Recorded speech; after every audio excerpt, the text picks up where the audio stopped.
Em chăn bò chăn trâu ăn cỏ, từ trong ngõ ra ngoài đồng. Chú bò mái mê thèm chơi, nên ôm bụng đói ốm o gầy gò.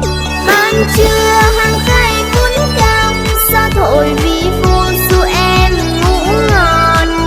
Bò ơi trâu ơi nằm đây, đừng đi đâu nhé bà là em mà. Em chăn bò chăn trâu ăn cỏ, từ trong ngõ ra ngoài đồng. Xế chiều tắt nắng đường xa, với lưng trâu sắc bò theo sau về.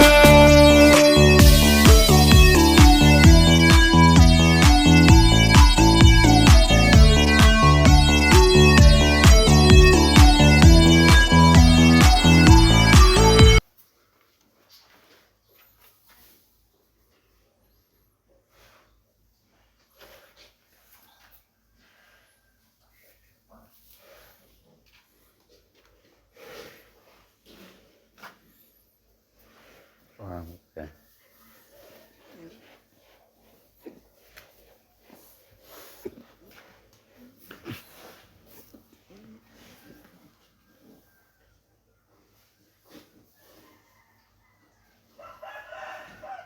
Siêu khủng.